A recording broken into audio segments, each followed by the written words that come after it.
আমি কে, তুমি আমাকে জানো যে বিএসএফের আমি রিটায়ার্ড ডিআইজি, তোমার সঙ্গে আমার আলোচনা হয়েছে, হয়তো ভেতর ভেতরে আমি হতে পারে যে আমি এমন অন্যটা কোনো গ্রুপের সঙ্গে আছি, এটা হতে পারে।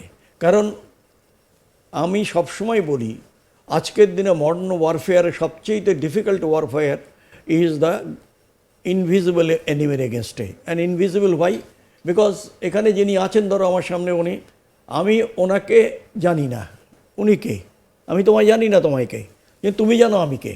সুতরাং he or she can identify the target and can take action.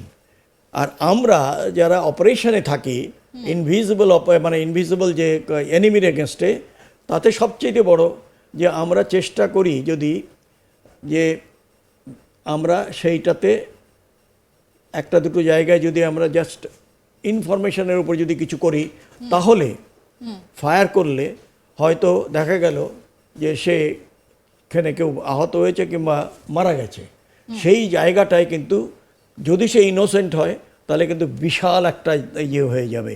আমি তোমাকে, সময় আছে তো নাকি? হ্যাঁ বলুন। আমি তোমাকে একটা ছোট্ট উদাহরণ দেই। আমি তখন একটা মোস্ট ডিফিকাল্ট টেররিস্ট পোন এরিয়া অফ জম্মু ডিভিশন, মানে যে জায়গায় ছিলাম আমি, নামটা ইচ্ছে করে উইথহেল্ড করছে, তোমাকে পরে জানিয়ে দেবো। সেটা হচ্ছে যে জম্মু থেকে তুমি যদি স্টার্ট করো, it takes about 14 to 16 hours by road to reach there.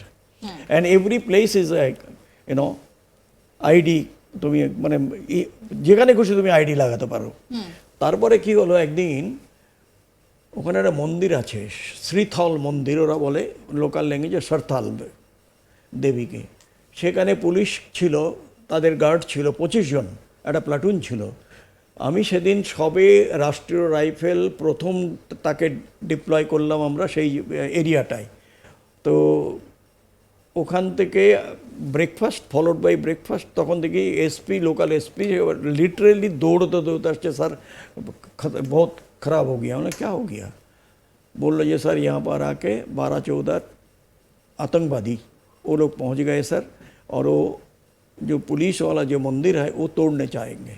यानी तो वहाँ पर तेरे इतना आदमी है, बंदा आदमी है, डिफेंस के साथ है, डिफेंस तो एक ही हथियार दोनों का तो एक ही है, वो भी 7.62 करेंगे, हम भी वही।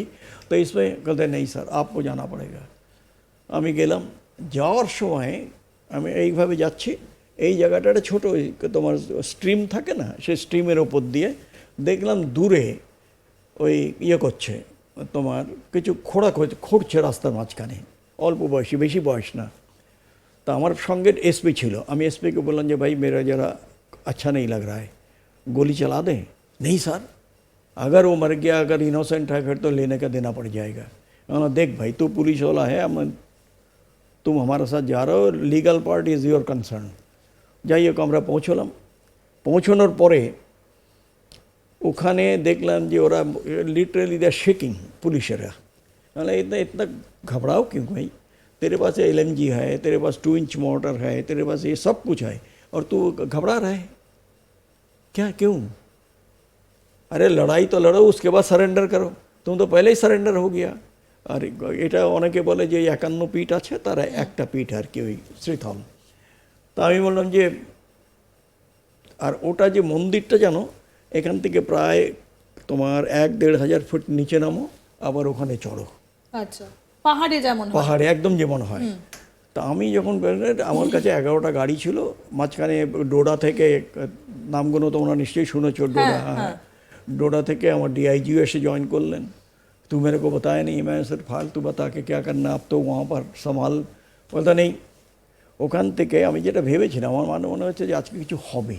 আস্তে আস্তে অন্ধকার হয়ে আসলো, আমার পেছনে একটা গাড়ি, আমারটা 10 নম্বর আর আগে, তুমি চিন্তা করতে পারবে না,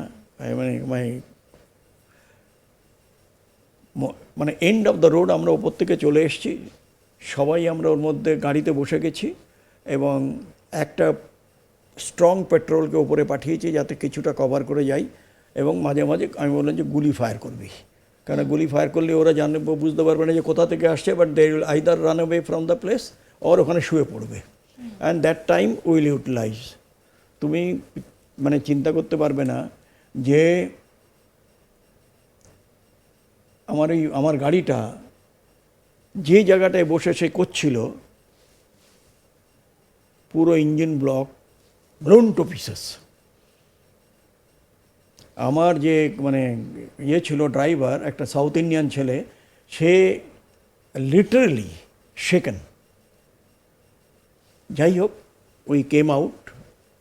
মানে এই যে জিনিসগুলো, why? Because they are the invisible enemy. ঠিক। আমি তো তাকে চিনি না, না। কিন্তু ও আমাকে চেনে এবং আইডেন্টিফাই করে দেখেছে যে, কারণ আমি ওদের সবচেয়ে বেশি কথা বলছিলাম ওখানে, যে মোরালটাকে বুস্ট করার জন্যে, সেই জায়গাটায়।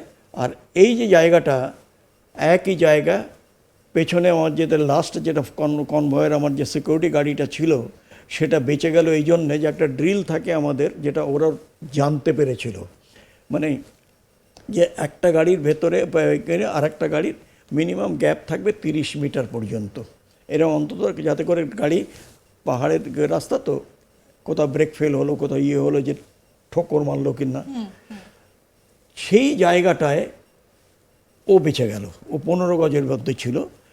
ওদের সেকেন্ডে যে আইডিটা সেটা ব্লাস্ট করলো তোমার, গাড়িটা বেরিয়ে যাবার পর। হ্যাঁ, গাড়িটা বেরিয়ে আসার পরে থানায় পৌঁছলাম। সব হেঁটে আমরা হাইওয়ে পর্যন্ত পৌঁছলাম, রাত 2:30 বেজে গেছে। কেউ কিছু খাইনি, কিচ্ছু না, জলও নেই।